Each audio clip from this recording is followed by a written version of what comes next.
रहमल्लाहु मन करे अल फातिहा। बिस्मिल्लाह रब्बिल आलमीन रहमान रहीम मालिक यौमिद्दीन इय्याका नअबुदु व इय्याका नस्तईन सिरातल लज़ीना अनअमता अलैहिम गैरिल मग़्ज़ूबि अलैहिम वलद्दालीन।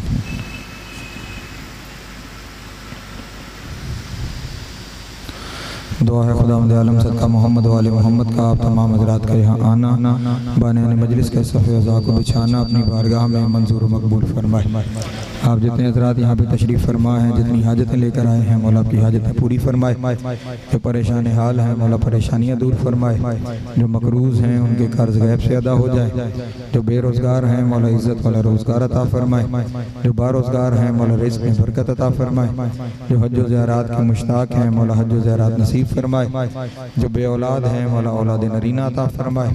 जो बा औलाद हैं उनकी औलाद को नेक पाक और साले बनने की तौफीक अता फरमाए। जो बीमार हैं मौला शिफाए कामिला वाइला नसीब फरमाए। मरहूमीन आपके बानियाने मजलिस के और वो जिनका कोई दुआ करने वाला नहीं रह गया मौला सब की कब्र और महशर की मनाजिल आसान फरमाए। शिफात मोहम्मद वाले मोहम्मद नसीब हो। इमाम हुसैन अलैहिस्सलाम की जन्नतों में आला मकाम अता हो। लाखों दुआओं की एक ही दुआ वारिस ज़माना का ज़हूर जल्द हो जाए। हम मौला के नौकरों चाकरों में शुमार हों।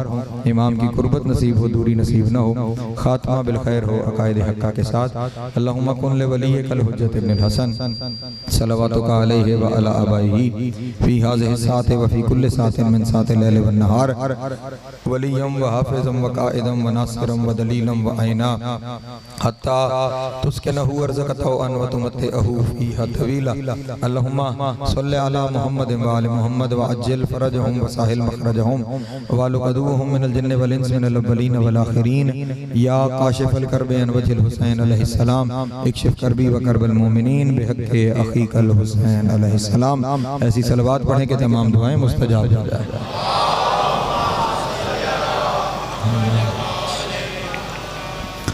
औज़ु बिल्लाहि मिनश शैतानिर रजीम। बिस्मिल्लाहिर रहमानिर रहीम।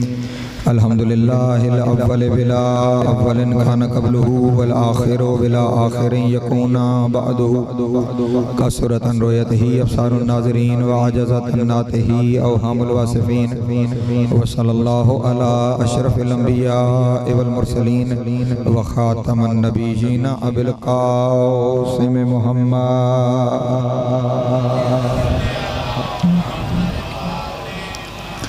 वालिहि तय्यबीन ताहिरीन अलमासूमीन शुरफा अल्लज़ीना अज़हबल्लाहु अन्हुमुर रिज्सा व तहहरहुम तत्हीरा।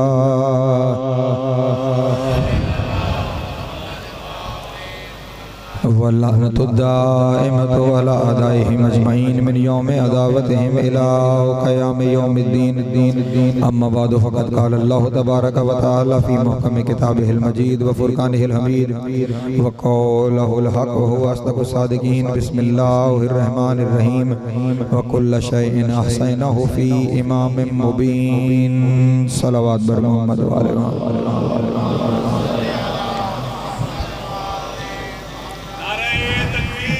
अल्लाह अल्लाह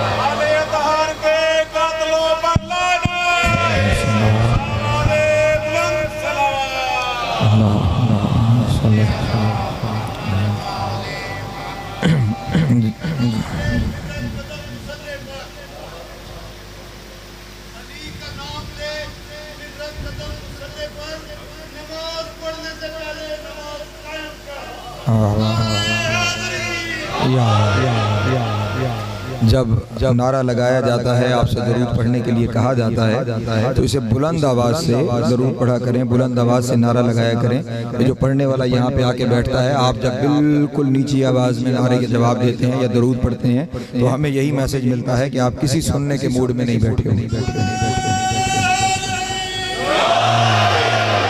सलामत रहे मौला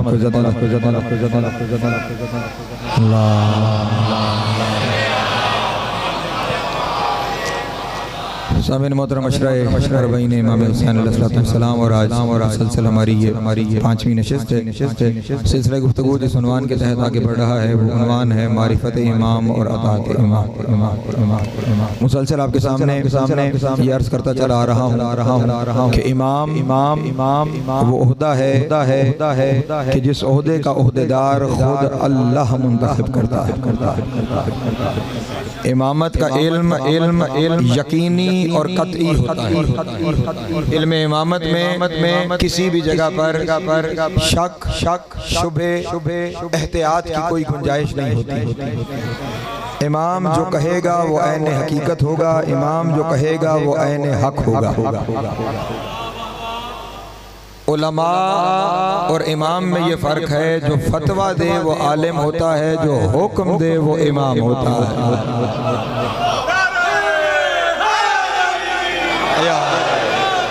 सलामत रहे मौला आपको अता फरमाए। हाँ, इस बात को हमेशा ज़हन नशीन रखिएगा, उलमाए कराम जितने भी हैं खुदा तूले उम्र अता फरमाए, लेकिन उलमा का इल्म ज़न्नी है, यकीनी नहीं है। तवज्जो, बहुत मुश्किल जगह पे मैंने अपनी गुफ्तगू का आवाज़ किया। जितने भी उलमा हैं तमाम उलमा का इल्म ज़न्नी है, यकीनी नहीं है। वो अपने किसी भी मसले को अखज़ करने के लिए और उसे लोगों तक बताने के लिए कोशिश करते हैं, जद्दोजहद करते हैं, सही करते हैं, फिर किसी नतीजे पे पहुंचते हैं, लेकिन नतीजे पर पहुंचने के बाद भी वो अपने उस नतीजे पर कुल्ली तौर पर यकीन नहीं रखते।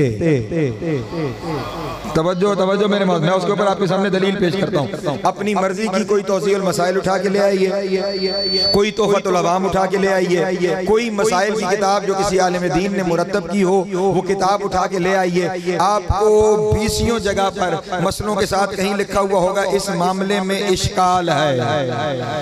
क्या मतलब है कि इसमें शक है कि जो बात ये कही जा रही है ये करनी चाहिए या नहीं करनी चाहिए। या एक और लफ्ज लिखा हुआ होगा अहवत, ये है अहवत, अलिफ है बहुत है, ये एहतियात से निकला है, यानी हद एहतियात ये है कि आप ये काम कर लें। एहतियात का लफ्ज ये बता रहा है कि आप एहतियातन कर लें, ये नहीं पता कि करना है या नहीं करना है। तवज्जो मेरे मोहतरम दोस्त, आप एहतियातन इस अमल को छोड़ दें, ये नहीं पता यकीनी तौर पे कि छोड़ना है या नहीं छोड़ना है। यानी ये लफ्ज मुझे यहाँ से कुछ और तो मुयस्सर नहीं हुआ, मैंने यहाँ से अभी पता किया तो ये एक तोहफतुल अवाम है जो काफी कदीम ज़माने की छपी हुई तोहफतुल अवाम है। इसमें 4 उलमा के फतावा के मुताबिक इस तोहफतुल अवाम को तरतीब दिया गया।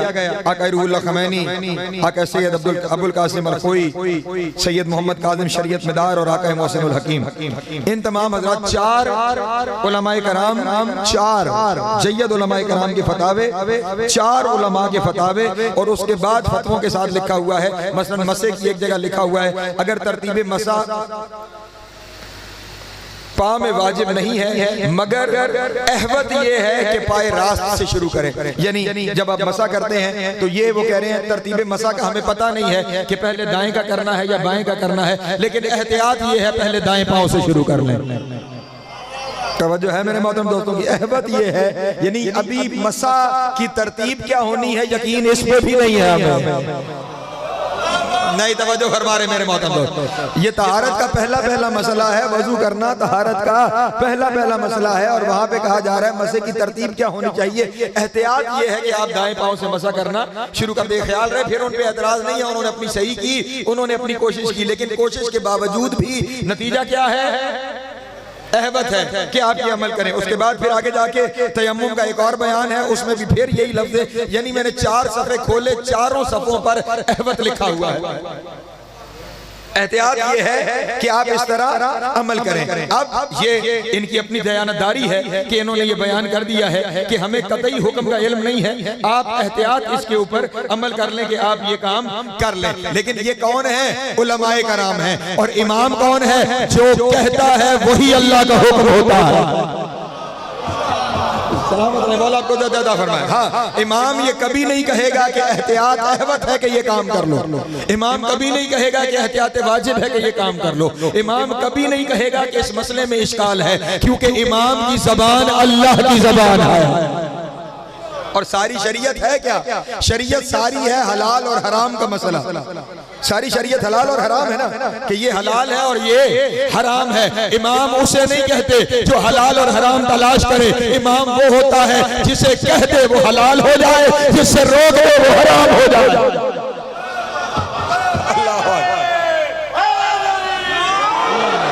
सलामत रहे मौला को देता था। इमाम हलाल और हराम के लिए तलाश में नहीं जाता कि ये तलाश करे कि ये हलाल है या हराम, नहीं, इमाम का हुक्म हलाल और हराम मुअय्यन करता है और ये इख्तियार अल्लाह ने इमाम को दिया है। असूल काफी में भी हदीस मौजूद है, मुख्तसरुल बसाइर यहाँ मेरे पास मौजूद है, इसमें भी हदीस मौजूद है। इमाम इरशाद फरमाते हैं कि जब खुदावंद आलम ने जमीन और आसमान को खल्क किया, मैं 15 मिनट तुम लोगों से लड़ता रहा करूंगा, इसको ठीक कर दूंगा।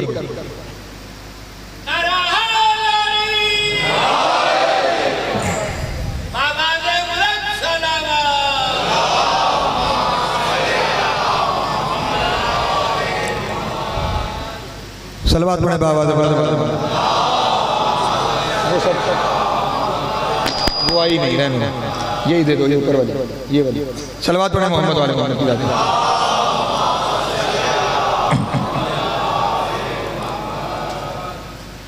अब सुनिएगा, इमाम इरशाद फरमाते हैं कि खुदावंद आलम ने ज़मीन और आसमान को खल्क करने के बाद उसके सामने हमारी विलायत को पेश किया।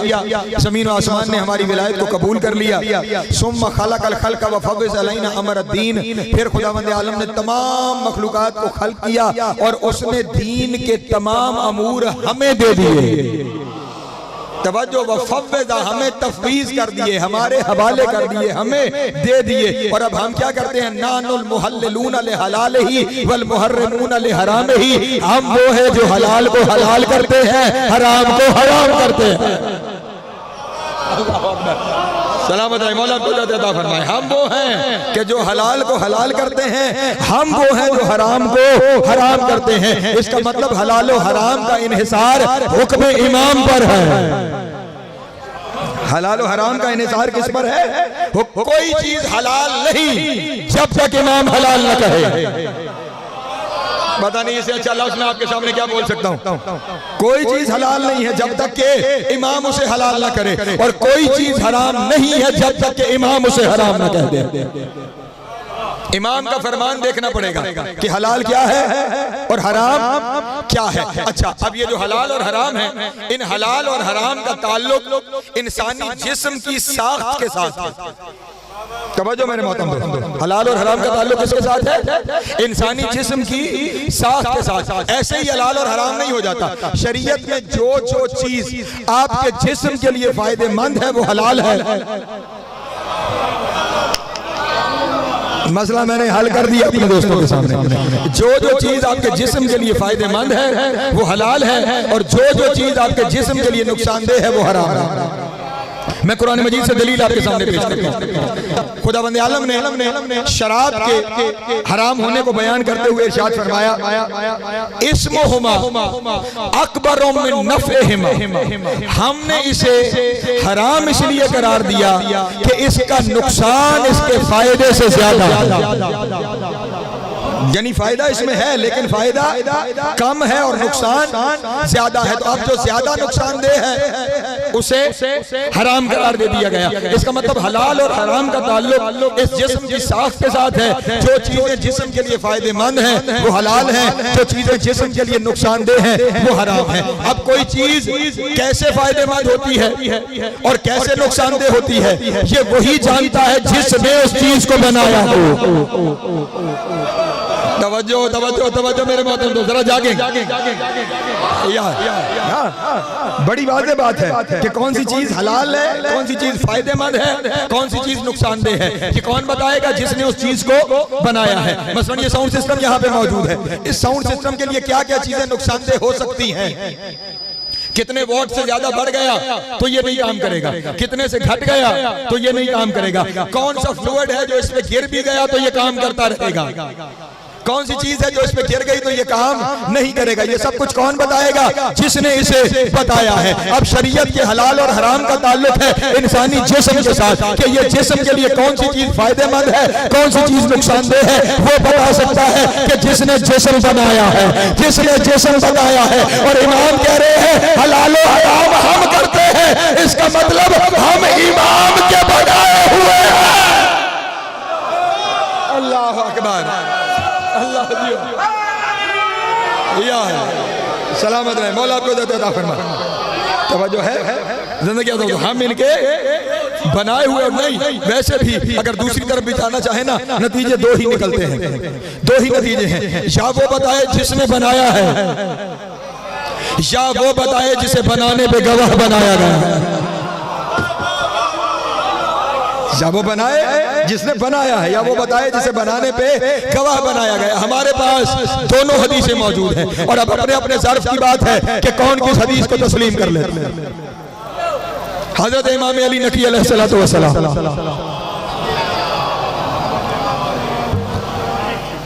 शाह अब्दुल अजीम हसनी ने ठीक कर दिया, इमाम से सवाल किया, मौला लोगों की आपके बारे में अलग अलग ख्यालात हैं। कोई कहता है आप कब से हैं, कोई कहता है कब से हैं, कोई कहता है कब से हैं, कोई कहता है आप ये कर सकते हैं, आप ये नहीं कर सकते। आप खुद इरशाद फरमाएं कि आप क्या कर सकते हैं और आप कब से हैं। इमाम ने फरमाया जब कुछ नहीं था बस वो था और हम थे।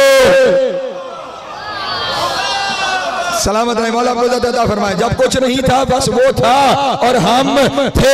उसके बाद उसने सारी मखलूक को बनाकर हमें उस पे गवाह बनाया और फिर उसने तमाम मखलूक के अमूर हमारी मुट्ठी में ले दिए।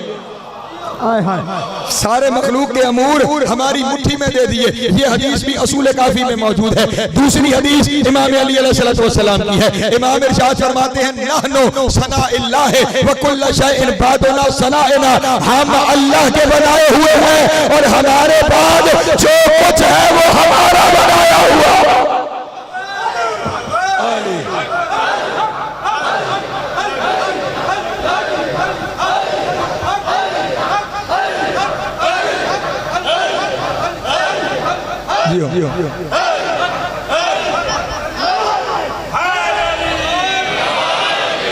तवज्जो है मेरे मोहतरम दोस्तों की। हमारे बाद जो कुछ है वो सब कुछ हमारा बनाया हुआ है। तो अब जब सब कुछ इनका बनाया हुआ है तो हम भी बाद वाले हैं ना, हम भी बाद वाले हैं। इसका मतलब हम भी इनके बनाए हुए हैं। तो जब इनके बनाए हुए हैं तो फिर अपने बनाने वालों की विलायत का इनकार करके हरामी न बना जाए।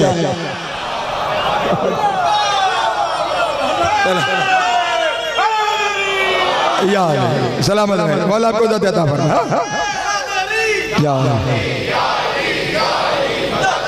इसको क्या थोड़ी सी बढ़ा दे यार, सब कुछ कुल्ल शैइन, जो कुछ है वो सब कुछ हमारा बनाया हुआ है। अच्छा नहीं, मैं थोड़ी सी और बात की वजाहत करूं। ये जो हलाल और हराम है ना, इस हलाल और हराम का ताल्लुक सिर्फ इंसान के साथ नहीं है, सिर्फ इंसान के साथ नहीं है। इंसान के अंदर इख्तियार सिर्फ इंसान को दिया गया है। हलाल और हराम बता दिए गए, फिर इख्तियार दे दिया गया, हलाल इस्तेमाल करो या हराम इस्तेमाल करो, फिर इसका फैसला हम वहां पे करेंगे। लेकिन ये हलाल और हराम तमाम मखलूकात में है, हत्ता के जानवरों में हलाल और हराम है। मसलन शेर के सामने आप घास रख दें तो नहीं खाएगा, तवज्जो नहीं फरमा रहे। गोश्त रखेंगे खा लेगा। बकरी के सामने गोश्त रख दें नहीं खाएगी, घास रख दें खा लेगी। यानी जो चीज उस पे हराम कर दी गई है, उसकी जबिल्लत में रख दी गई है, वो उसे इस्तेमाल जानवर होते हुए उसे इस्तेमाल नहीं करेगा। इससे पहले कि अगला जुमला कहूं, एक पैगाम आपको दे दूं, चौपाया तो हराम न खाए।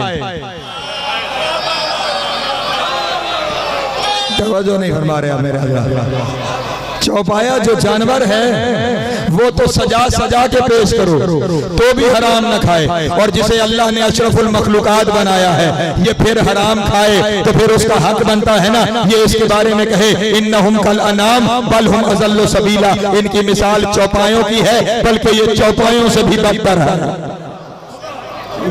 एक सलवात पढ़े बाबा से बुलंद आले मोहम्मद की जाते करते। हराम और हलाल उनमें भी है लेकिन उनके अंदर जबरी है, उनकी फितरत में ये रख दिया गया है। जब हलाल और हराम उनके लिए है, और यहाँ पे इमाम ने ये नहीं इरशाद फरमाया कि जब अल्लाह ने इंसानों को खल्क किया तो उनके अमूर हमारे हवाले कर दिए, नहीं फरमाया जब अल्लाह ने मखलूकात को खल्क कर दिया तो उनके अमूर हमारे हवाले कर दिए। इसका मतलब ये हुआ कि जहाँ फितरी हिदायत चाहिए वहाँ भी हलाल और हराम करने वाले यही है। वहाँ भी हलाल और हराम इन्हीं के इख्तियार में। सिर्फ ये मामला जानवरों में नहीं है, सिर्फ इंसानों और जानवरों में नहीं है, मामला इससे आगे बढ़ के है। और आगे बढ़ के क्या है, कायनात की हर चीज में हलाल और हराम का तसव्वुर है। दो ही चीजें हैं जिन्हें हम आज की पढ़ी लिखी जबान में कहते हैं डूज एंड डोंट्स, करना ना करना, यही दो चीजें हैं। ये करना है और ये नहीं, जो करना है वो हलाल है,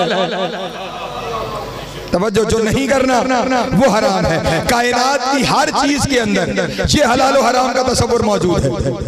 सूरज के लिए मशरिक से तलू होना हलाल है, तवज्जो नहीं फरमा रहे मेरे मोहतरम, उसके लिए मशरिक से तलू होना हलाल है, मगरिब से तलू होना हराम है। जो सियारा सितारा जिस मदार में चल रहा है उसी मदार में उसके लिए रहना हलाल है, और उस मदार से हट जाना उसके लिए हराम है। लेकिन ये हलाल और हराम कौन मुअय्यन कर रहे हैं? तवज्जो तवज्जो तवज्जो, जब ये कह रहे हैं ना ये हलाल और हराम मुअय्यन करने वाले हम हैं, इसका मतलब हर एक सियारे सितारे निज़ाम कायनात के हर जर्रे को उसके मदार में चलाने का हुक्म देने वाले यही हस्तियां हैं कि इन्होंने ही हुक्म दिया है सूरज मशरिक से तलू होना, मगरिब में गरूब होना, और फिर अपने इख्तियार को बताने के लिए कि हलाल और हराम हम मुअय्यन करते हैं। जिसे कहा था कि हमेशा मशरिक से तलू होना, कभी मगरिब से तलू न होना, उसे एक दिन कह दिया तलू होगा तो अब उसके लिए इधर से तलू होना हलाल हो गया। अल्लाह अकबर,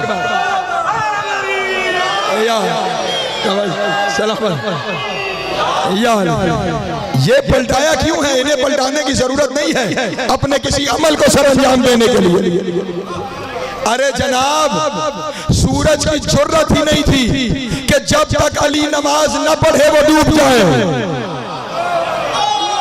नहीं तवज्जो फरमा रहे मेरे मोहतरम दोस्त। अरे जिनके घर का नौकर न चाहे तो उसे तलू न होने दे, नहीं तवज्जो फरमा रहे मेरे माता, उनके घर का नौकर है ना जो नहीं चाह रहा तो तलू नहीं होने दे रहा, एक शाम के दरबार में नहीं चाह रहा तो गरूब नहीं होने दे रहा। जिनके नौकरों से आगे ये सूरज न बढ़ सके उसकी जरूरत है कि अली की नमाज रहती हो और वो गरूब हो जाए, उसकी जरूरत ही नहीं है वो गरूब हो जाए। अली ने डूबे हुए सूरज को पलटाया इसीलिए है कि दुनिया को पता चले कि ये भी मेरे हुक्म के ताबे है। इसलिए कभी डूबे हुए सूरज को पलटाते हैं और कभी सितारे को जमीन पे बुलाते हैं। और अब यहां तक अगर मेरे साथ आए हो ना तो अब इमाम का अगला इख्तियार सुनना। इमाम वो नहीं सिर्फ कि जो हलाल करता है और हराम करता है, इमाम वो साहिब इख्तियार है कि जब चाहे हराम को हलाल कर दो। जागे जागे जागे, इमाम वो है कि जो जब चाहे हलाल को हराम कर दे, हराम को परेशान हो गया नहीं यकीन आ रहा, अभी दिलवाता हूं। एक सलवात पढ़े बाबा से बुलंद आले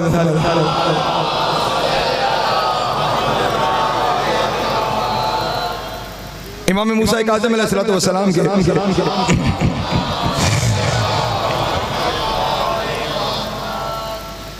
एक मौला का चाहने वाला शिया दरबार हारून में वजीर आज़म तकिया कर रखा था, उसने अपना मजहब छुपा रखा था।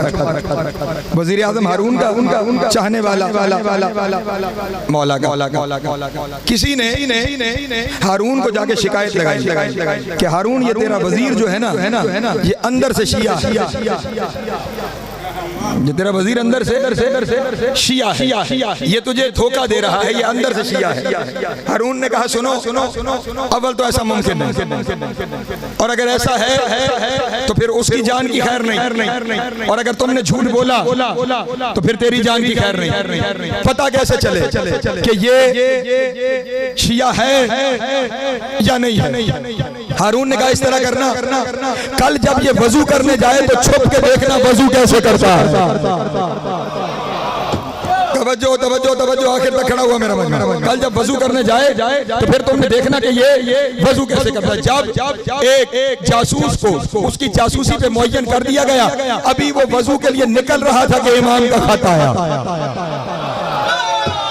तवज्जो जाग के मेरे मोहतरम दोस्त, अभी वो वजू के लिए निकल रहा था, इमाम का खत आया। खत में इमाम ने लिखा हुआ था आज के बाद उस तरीके पे वजू न कर जो हमने बताया है, आज के बाद फलां तरीके पर वजू करना शुरू कर दे और उसी तरह नमाज अदा करना शुरू कर। अब तवज्जो फरमाइएगा, उसने एक लम्हे के लिए नहीं सोचा कि मैं तरीका बदलूं क्यों, क्योंकि वो जानता था कि शरीयत तरीके का नाम नहीं, हुक्म इमाम का नाम है।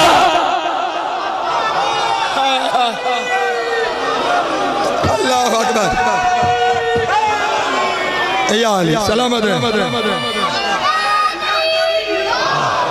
जियो मेरी बात पहुंच रही है दोस्तों तक?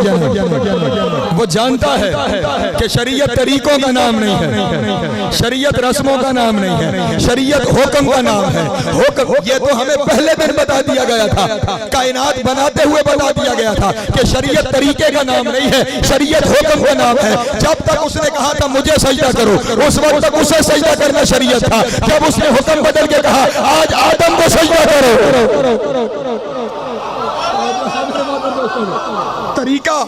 तरीका नहीं, वो सारी जिंदगी बैतुल मक़दस की तरफ सजदे करवाता रहा। एक दिन नमाज के दरमियान उसने कहा रुख बदलो, काबे की तरफ सजदा करो। जो है ये अल्लाह बार बार आपको क्या बता रहा है? तरीका शरीयत नहीं है। हुक्म उबई बिन काब सहाबी रसूल नमाज अदा कर रहे हैं, रसूल ने बुलाया नहीं आया, नमाज खत्म करके आया। हमने बुलाया था क्यों नहीं आए? कहा या रसूल अल्लाह नमाज पढ़ रहा था। कहा नमाज पढ़ना तुझे बताया किसने है? शरीयत तरीके का नाम नहीं, शरीयत हुक्म का नाम है। बदल दे वजू, अब ऐसे वजू कर और ऐसे नमाज पढ़। अजब बात है, फिर ये हुक्म इनफिरादी है, पूरी कौम के लिए हुक्म नहीं बदला जा रहा, फर्द वाहिद के लिए हुक्म बदला जा रहा है। इख्तियार है तो बदल रहा है, इख्तियार है तो बदल रहा है ना। अच्छा, अब उसने बदल दिया, वजू वैसे करने लगा जैसे लोग करते थे, नमाज वैसे पढ़ने लगा जैसे लोग पढ़ते थे। पढ़ता रहा, कुछ दिन के बाद खत आया पुराने तरीके पे पलट जा, पुराने तरीके पे पलट जा। अच्छा, उसने खुद नहीं पूछा कि बदलाया क्यों, पुराने तरीके पे पलटाया क्यों? इमाम ने खुद लिखा तेरी जान को खतरा था। अल्लाह अकबर, तेरी जान को खतरा था इसलिए हमने हुक्म को बदल दिया। लेकिन यहाँ जो मेरा चैलेंज है, कोई किसी फटी हुई किताब में नहीं दिखा सकता कि इमाम ने साथ लिखा हो कि अब ये जो नमाजें तूने बदले हुए हुक्म में पढ़ी है, इन नमाजों की कज़ा बजाला नहीं, तेरी नमाजें हो गई क्योंकि तूने हमारे हुक्म से पढ़ी है।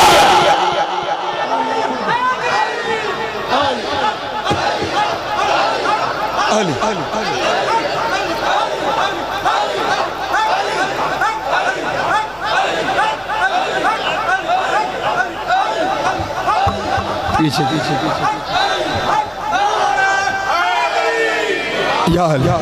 पहुंच रही है मेरी बात मेरे मोहतरम दोस्तों।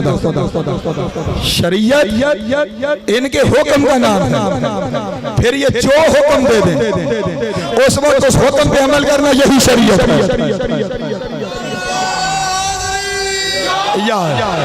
इसलिए इमाम वो नहीं जो शरई अहकाम को तलाश करे, इमाम वो है जो कहे तो हुक्म हो जाए।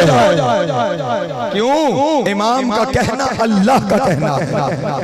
इमाम अल्लाह के इल्म का खजीना दार है। एक सलवात पढ़े बाबा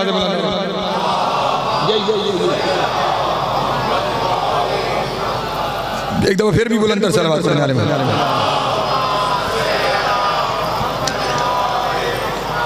इमाम तलाश हुक्म में नहीं जाता। इमाम इरशाद फरमाते हैं नहनु वुलात अम्रिल्लाह व खजानतु इल्मिल्लाह व गैबत वहयिल्लाह। इमाम इरशाद फरमाते हैं हमें इल्म हासिल करने जाना नहीं पड़ता, हम अल्लाह के इल्म के खजाने हैं। हम अल्लाह के इल्म के खजाने हैं। इसका मतलब ये हुआ जो कुछ अल्लाह जानता है। नहीं तो जो फरमाने पीछे बैठे हुए जो कुछ अल्लाह जानता है वो सब कुछ ये जानते हैं। बल्कि अब यही से इस बात करके जुमला बदल के कहूँ, अगर देखना हो कि अल्लाह क्या कुछ जानता है तो फिर देखो इमाम क्या जानता है। अल्लाह अकबर, अल्लाह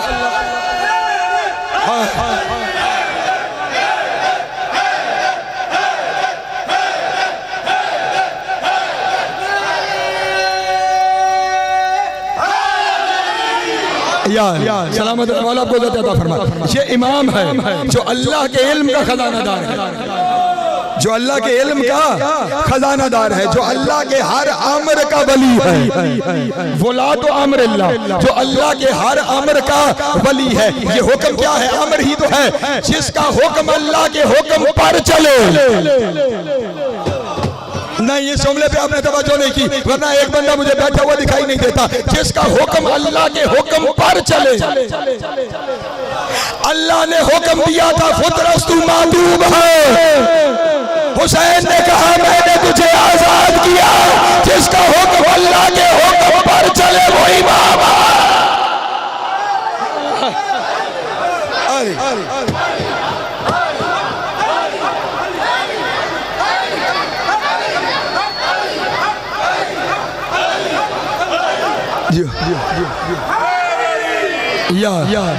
तवज्जो है मेरे मोहतरम दोस्तों।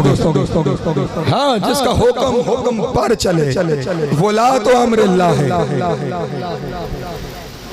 देखिए सादी बातें हैं बस क्योंकि हम समझते नहीं इसलिए हमारे लिए मुश्किल हो जाती है। ये लोह क्या है? तकदीर है ना। लोह कलम जिसके बारे में अब लोह क्या है? तकदीर है, यानी उसमें सारे जमाने की तकदीर लिख दी गई। लिखवाने वाला कौन? खालिक। अब इनकी सिफत यही है, ये जब चाहे लोह की लिखी हुई तकदीर बदले।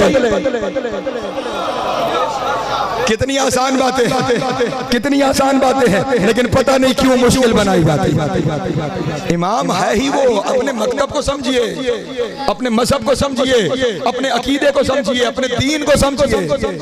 इमाम वो है जो वलात अम्रिल्लाह, अल्लाह के अमर का वली है। अल्लाह के अमर का वली है, उसका हुक्म नाफिज होता है, वो जो चाहे वो करता है। बात फैल जाएगी। अल्लाह ने किसी को मर्द बनाया, किसी को औरत बनाया, और इन्होंने मिंबर पे बैठे हुए कह दिया औरत होकर मर्दों में क्या कर रहा। तवज्जो है। और यहाँ पे कोई ये ना समझे कि इनका हुक्म अल्लाह के हुक्म को सुपरसीड कर रहा है। नहीं, अल्लाह ने खुद इन्हें ये इख्तियार दिया है, जहाँ चाहे वहीं पे तरमीम करते चले जाओ। सलामत रहे, मौला आपको अता फरमाए। ठीक, तो अब इमाम वो है जिसका हुक्म क्या है? कतई है। इमाम को दीन के हुक्म के लिए माखज़ तलाश करने की जरूरत नहीं पड़ती। और अब यहाँ पे खिताब बाहर भी है, घर वालों से भी। किससे पहले बात? चलें वहाँ पहले बात। ये सिर्फ आज के दौर के उलमा नहीं, जो इमाम हैं तमाम मसालिक के उनके कानून हैं। बल्कि मैं रिवायत से बात करूं ताकि बात वाज़ेह हो जाए। एक शख्सियत बड़ी नामवर तारीख की शख्सियत, बहुत सारे उम्मत उसके पीछे चलती है। वो इमाम के पास आए और इमाम ने उन्हें कहा कि सुना है आपका दावा इमामत है और आप फतवा देते हैं, आप फतवा कैसे देते? आप फतवा कैसे देते? उसने कहा मैं फतवा कुरान से देता हूँ। किससे देता हूँ? कुरान से। इमाम ने इरशाद फरमाया अगर कुरान से फतवा देते हो तो मुझे ये बताओ कि खुदावंद आलम ने कुरान मजीद में इरशाद फरमाया सीरू फीहा लयाली वल अय्याम आमिनीन, इन दोनों के दरमियान दिन और रात में अमन से सफर करो। सीरू फीहा, इन दोनों के दरमियान दिन और रात में अमन के साथ सफर करो। इससे क्या मुराद है? उसने कहा इससे मुराद मक्का और मदीना है। अल्लाह ने ये हुक्म दिया है कि ये दोनों शहर हरम है, इन हरम के दरमियान तुम दिन को सफर करो या रात को सफर करो, तुम्हारा सफर अमन में है। इमाम ने इरशाद फरमाया फिर अपने इंसाफ से बता, अगर अल्लाह जमानत दे रहा है कि इन दोनों शहरों के दरमियान सफर करना अमन का सफर है, तो क्या मक्का और मदीना के दरमियान कभी कोई काफिला नहीं लुटा? तवज्जो उसने सर को झुकाया। इमाम ने कहा अच्छा चल एक और आयत है। खुदावंद आलम ने इरशाद फरमाया मन दाखलहू काना आमिना, जो इसमें दाखिल हो गया वो अमान पा गया। ये किसके बारे में अल्लाह कह रहा है? जो यहाँ दाखिल हो गया वो अमान पा गया। कहने लगा ये अल्लाह ने बैतुल्लाह के बारे में कहा है, खाना काबा के बारे में कहा है, जो इसमें दाखिल हो गया वो अमान पा गया। इमाम ने कहा अपने इंसाफ से बता अब्दुल्ला इब्ने जुबैर इसी बैतुल्लाह में कत्ल हुआ है या नहीं? तवज्जो है मेरे मोहतरम दोस्त, परेशान हो रहे हैं। उसने कहा मैं फौरन पैंतरा बदला, मैं कयास से हुक्म देता हूँ। मैं कयास से हुक्म देता हूँ। इमाम ने कहा अच्छा तू कयास से हुक्म देता है कि ये बता कत्ल बड़ा गुनाह है या ज़िना बड़ा गुनाह है? उसने कहा कत्ल बड़ा गुनाह है। कहा ये तेरे कयास का फैसला है? हाँ मेरे कयास का फैसला है, कत्ल बड़ा गुनाह है। इमाम ने फरमाया फिर ये बता अगर कत्ल बड़ा गुनाह है और ज़िना छोटा गवाह है तो कत्ल के लिए गवाह 2 क्यों चाहिए, ज़िना के लिए 4 क्यों चाहिए? तवज्जो है अज़ीज़ान मोहतरम।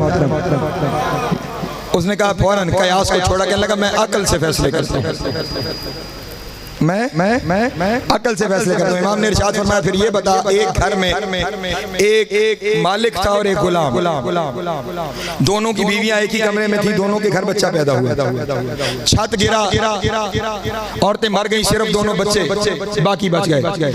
पता चलेगा गुलाम का बच्चा कौन सा है और आका का बच्चा कौन सा है?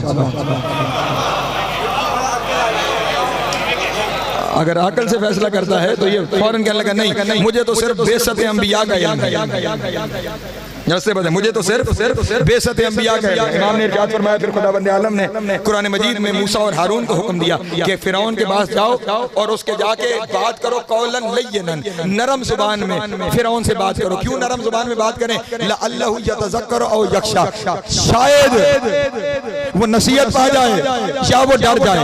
ये बता कि अल्लाह के लिए तो कोई चीज शायद नहीं होती। तवज्जो जाने मोहतरम, फौरन सर को झुका लिया, कहने लगा फिर अब मैं क्या करूं अगर फैसले का कोई तरीका भी नहीं है? इमाम ने इरशाद फरमाया फैसले का और कोई तरीका नहीं, तरीका सिर्फ ये है हमसे पूछा जाए क्या करना। अल्लाह अकबर या अली। ये जितने मसले आपके सामने बताए हैं कोई तरीका है हल निकालने का सिवाय इसके कि इमाम से पूछा जाए? ये तो बात वहां पे हो गई। हमारे अपने यहाँ भी 4 माखज बताए गए दीन के मसाइल को हल करने के।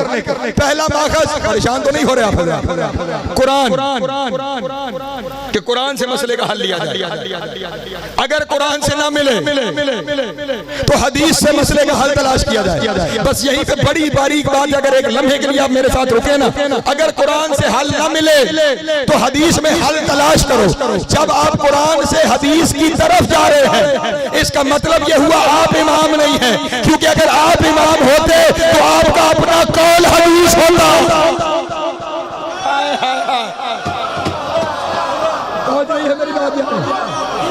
अगर आप इमाम होते तो आपका अपना कौल हदीस होता, आपको हदीस तलाश करने की जरूरत ही ना पड़ती। और जब आपने कह दिया कुरान से नहीं मिला, कुरान से, इसका मतलब ये हुआ कि जब आप कह रहे हैं कि कुरान से नहीं मिला तो दो मतलब निकलते हैं। पहला मतलब ये अल्लाह ने बयान नहीं किया, दूसरा मतलब ये आपको पता नहीं लगना। दो ही तरीके हैं ना। ये किताब मेरे पास है, मुझे इसमें से मसला नहीं मिला। दो रस्ते हैं। पहला ये इस किताब में मसला लिखा हुआ नहीं। दूसरा ये कि मैं इससे मसला तलाश नहीं कर सका। अगर मसला लिखा हुआ नहीं तो अल्लाह पे बहतान है। परेशान हो गया आप? नहीं, एक सलावत पढ़े बाबा। मुझे पता है जिस तरह मैं पढ़ रहा हूँ आप आहिस्ता आहिस्ता थोड़े हो जाएंगे, लेकिन मैं क्या करूँ, जिसकी मारिफत का बयान है उसे ज्यादा नहीं चाहिए।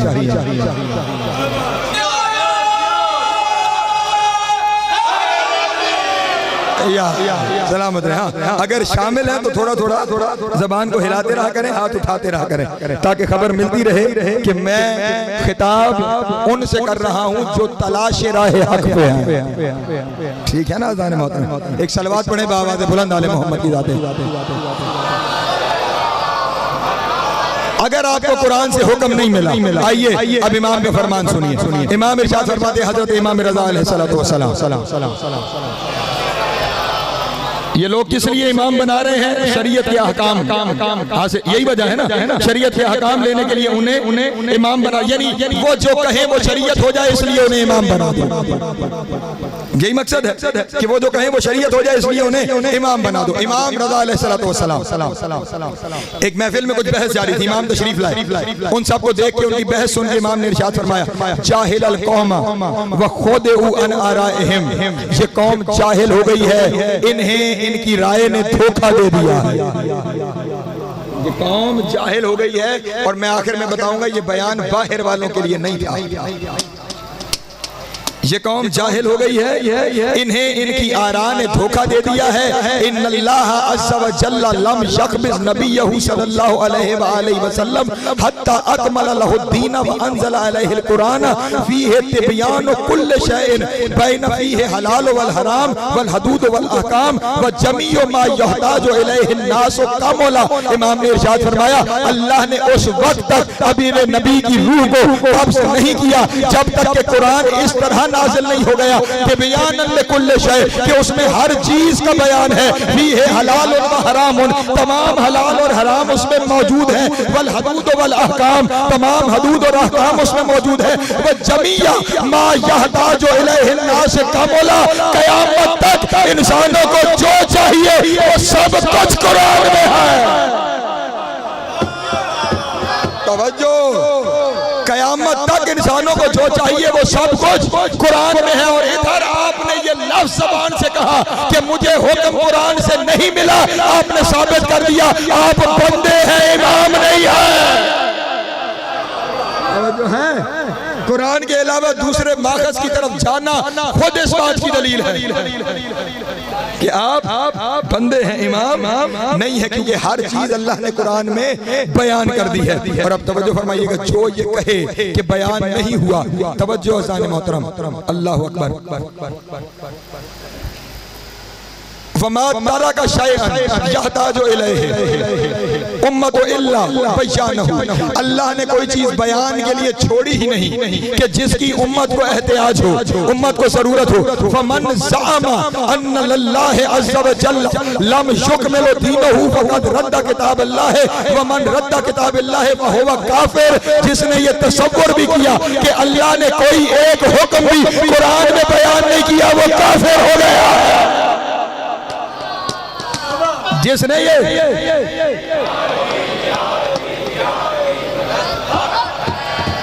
जिसने ये तसव्वुर भी किया कि अल्लाह ने कोई हुक्म कुरान में बयान नहीं किया वह होगा काफिर, वो काफिर हो गया है। इसलिए दुनिया वालों, अगर काफिर होने से बचना है तो मर्जी के इमाम ना ढूंढो, इमाम मुबीन के दरवाजे पे आओ।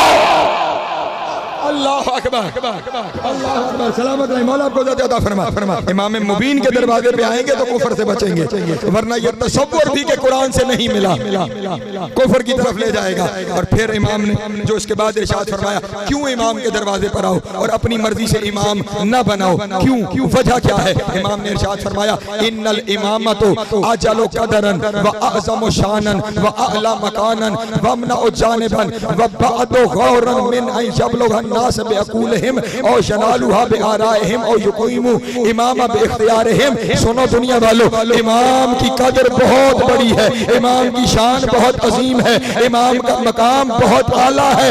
और जो लोग अपनी राय से इमाम बनाते हैं वही जाहिल है।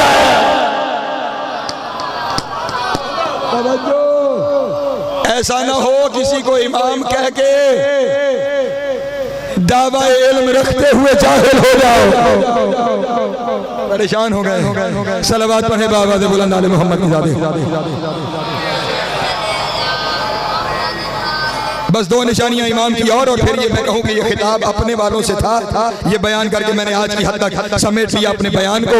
फरमाते हैं, जानते हो इमाम कौन है? फरमाते हैं अल इमाम। मुश्किल सा मरहला है, समझ लेना, अल्लाह का वास्ता समझ लेना, मुझे तशरीह में ना लेके जाना, हालात मुश्किल हैं। अल इमाम, अल इमामुल मुताहहरु मिनज़ ज़ुनूबि व मुबर्रा अनिल अयूब। इमाम वो होता है जो हर गुनाह से पाक होता है और उसके पूरे जिस्म में कोई ऐब नहीं होता।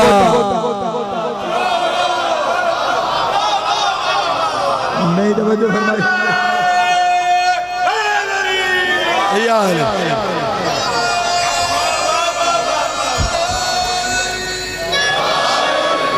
इमाम के जिस्म में यार, इमाम के जिस्म में कहीं भी किसी भी जगह पे कोई ऐब नहीं होता। जिसके जिस्म में ऐब हो वो इमाम नहीं होता। इमाम होने के लिए बेऐब होना जरूरी है, बेऐब होना। और फिर ये देखे, पहले लफ्ज़ क्या कहने इमाम के कलाम के, लफ्ज़ ज़नूब अलग अता किया, लफ्ज़ ऐब अलग लिखा। यानी ऐब से मुराद कोई रूहानी ऐब और बुराई नहीं है, वो ज़नूब के खाते में आता है, वो ज़नूब के खाते में आता है। जितने जिस्मानी ऐब के अलावा रूहानी ऐब है, बुराइयां हैं, वो सारे ज़नूब के खाते में आते हैं। जब अयूब का लफ्ज़ इस्तेमाल किया है तो इससे मुराद जिस्मानियत का ऐब है। इसका मतलब ये हुआ जिसके जिस्म में कोई ऐब है वो इमाम नहीं होगा। एक सलवात और उसके बाद अब फिर कुछ अपनों के बारे में इमाम ने इरशाद फरमाया। फरमाते हैं ये कौन है? अल्लाह अकबर। मेहनत के बावजूद बंदा अगर पलटे तो कहाँ जा। इमाम इरशाद फरमाते हैं फरतकू मुर्तकन साअबन दहजन तसल्लु अनहु इलल हैज़िल अक़दामिहिम रामू इकामल इमाम। कहते हैं कि इन लोगों ने इतनी मेहनत की, इतनी मेहनत की कि तरक्की करते करते करते ये पहाड़ की चोटी पे पहुंचे। यानी इल्मी मैदान में तरक्की की, बढ़े आगे, अपने आप को बुलंद किया, बुलंद मर्तबा पाया। और जब उस बुलंद मर्तबे पे पहुंच गए इनके कदम फिसलने लगे। बुलंद मर्तबे पर पहुंचकर इनके कदम फिसलने लगे। जब इनके कदम फिसलने लगे, मौला इनके कदम फिसलने से क्या मुराद है? फरमाया इस बुलंद मर्तबे पर पहुंचकर इन्होंने ये तसव्वुर कर लिया हम इमाम बना सकते हैं। अपने अमाल पर फखर होने लगा इन्हें, अपने अमाल पे फखर होने लगा। मैंने कहा मेहदी को छोड़ो, महदवियत को लेके आओ। याद है ना मेरे परसों की बात, मेहदी को छोड़ो महदवियत को लेकर आओ। अपने अमाल पर इन्हें फखर होने लगा। जब इन्हें अपने अमाल पे फखर होने लगा तो अब ये तसव्वुर करने लगे कि शायद हम इमाम बना सकते हैं, शायद हम इमाम मुअय्यन कर सकते हैं। इमाम ने इरशाद फरमाया इनकी मिसाल किन लोगों जैसी है? फरमाया वज़य्यन लहुमुश शैतान आमालहुम फसद्दहुम अन सबीले व कानू मुस्तबसिरीन। इन लोगों की मिसाल उन जैसी है कि जिनके लिए शैतान ने उनके आमाल को अच्छा करके पेश किया और वो सबील के रास्ते में हायल हो गए। अल्लाह अकबर। तवज्जो है मेरे मोहतरम दोस्तों की। इसका मतलब ये हुआ आमाल पे फख्र करना फेल शैतानी। इस अशरे में शायद किसी दिन शैतान पे गुफ्तगू होगी, क्योंकि वो भी गैब में रह के गुमराह कर रहा है ना, तो उस पे भी गुफ्तगू होगी। ये अपने आप को उस मंजिल इमामत पर समझ लेना, ये फितरत शैतान है। यही शैतान ने वहां किया था। सारी जिंदगी इबादतें करता रहा, और जब सारी जिंदगी लाखों करोड़ों साल इबादतें कर चुका और अब अल्लाह ने कहा कि आदम को सजदा करो, तो उसके जहन में यही तकब्बुर ही तो आया कि कहां मेरी करोड़ों साल की इबादतें और कहां आज बनने वाला।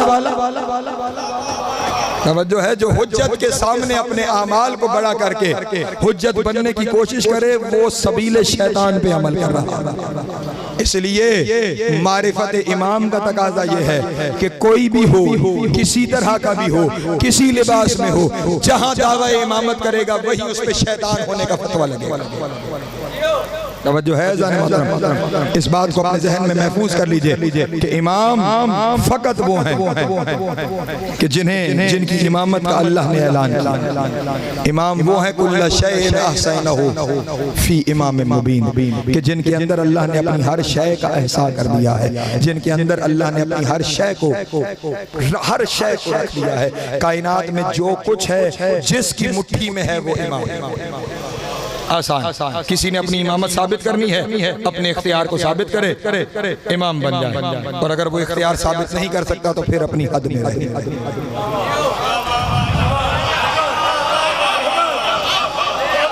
एक सलावत पढ़े। अज़ान मोहतरम, परसों की मजलिस में झूला बरामद होगा शहजादा अली असगर अलैहिस्सलाम का। और ये झूला एक तवील अरसे से, जब से मैं ये मजालिस पढ़ रहा हूँ, उस वक्त से बरामद हो रहा है।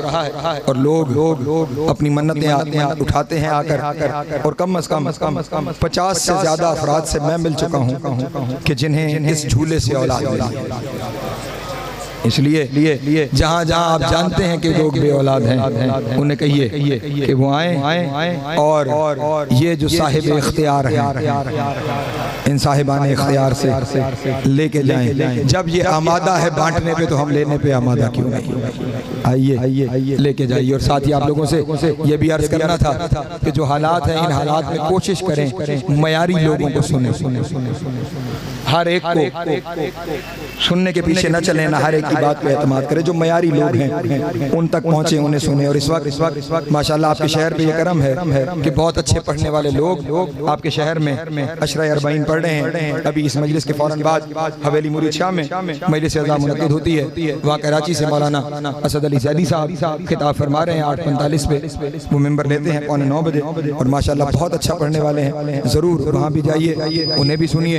काज़मी हाउस में मौलाना गज़नफ़र रज़ा मशहदी साहब खिताब फरमा रहे हैं, वो भी बहुत अच्छे पढ़ने वाले किबला गज़नफ़र तौसी साहब के शागिर्द भी हैं और पढ़ी लिखी शख्सियत है। वो वहाँ पे खिताब फरमा रहे हैं। जहाँ जहाँ आपको वक्त मिले ज़रूर जाइए और इन शख्सियात से भी ज़रूर मुस्तफ़ीद हों। एक सलवात पढ़ें बावाज़ बुलंद आले मोहम्मद की।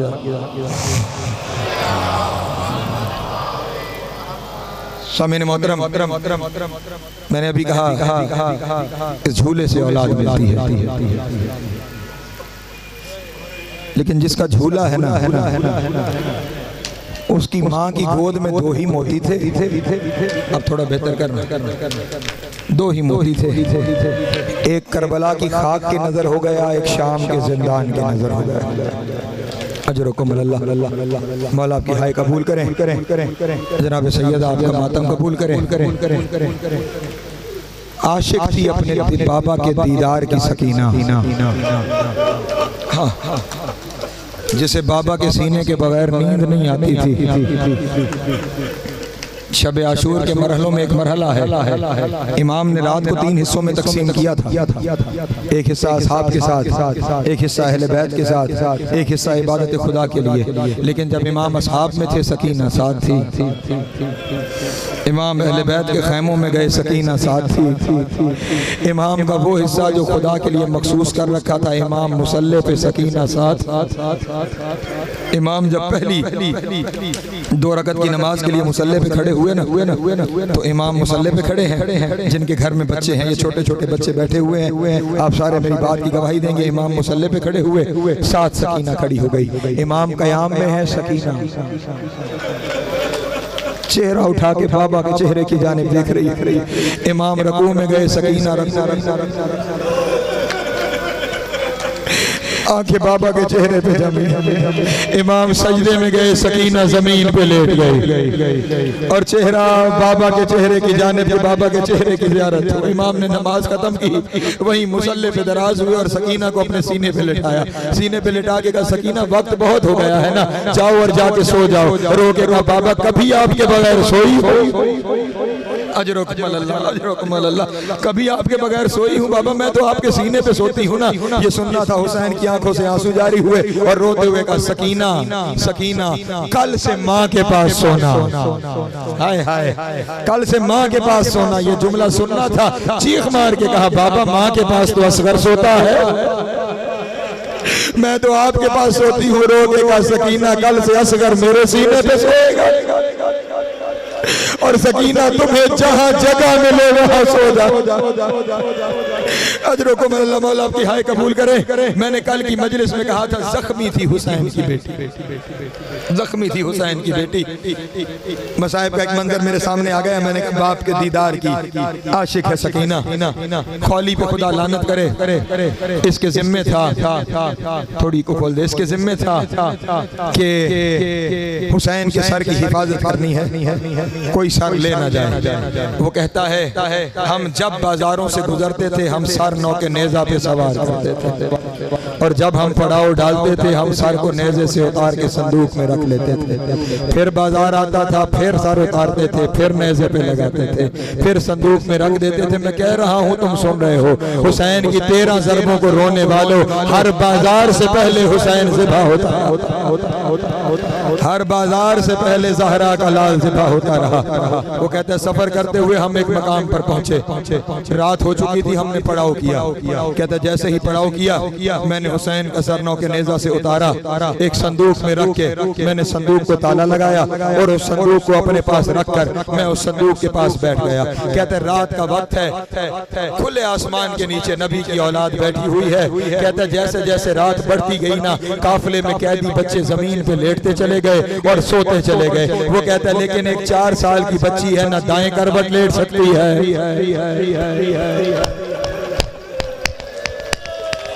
अजरोकुम अल्लाह, अजरोकुम अल्लाह, अजरोकुम अल्लाह। बहुत गिरिया करोगे। वो कहता है 4 साल की बच्ची है ना, वो दाएं करवट लेट सकती है, ना वो बाएं करवट लेट सकती है, ना वो पुश्त के बल लेट सकती है। मैंने जुमला कह दिया, शायद तुमने जुमले पे गौर नहीं किया। दाएं और बाएं करवट तो इसलिए नहीं लेट सकती थी कि दोनों कान जख्मी थे। कभी तुमने सोचा कि पुश्त के बल क्यों नहीं लेट सकती थी? वो इसलिए नहीं लेट सकती थी कि एक दिन खुद सैयद सज्जाद से कहा, भैया शेमर को क्या मुझे तमाचे मारे, ताजियाने न मारे।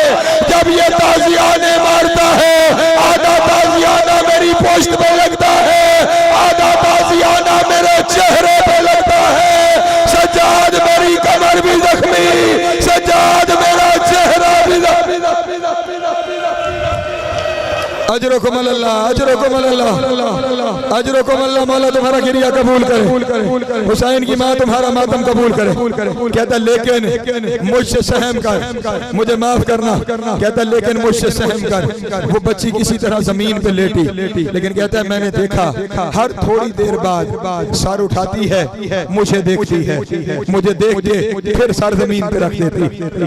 कहता थोड़ी देर बाद, हौसले से सुनते जाना। कहता थोड़ी देर बाद मुझे अंदाजा हुआ कि शायद ये बच्ची इस इंतजार में है कि मैं सो जाऊं, मैं सो जाऊं। कहता मैंने सोचा मैं देखूं तो सही ये बच्ची करती क्या है। कहता मैंने बहाना बनाया, मैं जमीन पे दराज हो गया, मैंने अपनी आंखों को नींबा कर लिया। कहता जैसे ही मैं लेटा ना, थोड़ी देर बाद बच्ची को अंदाजा हुआ कि मैं सो गया। वो बच्ची आहिस्ता से अपनी जगह से उठी, कोहनियों के बल चलना शुरू हुई, घुटनियों के बल चलना शुरू हुई ताकि कोई आहट को महफूज न करे। कहता चलते हुए उस संदूक के पास आई जिसमें हुसैन का सर रखा हुआ था। उसने अपना रुख सारा संदूक के साथ लगाया और आहिस्ता से कहा बाबा।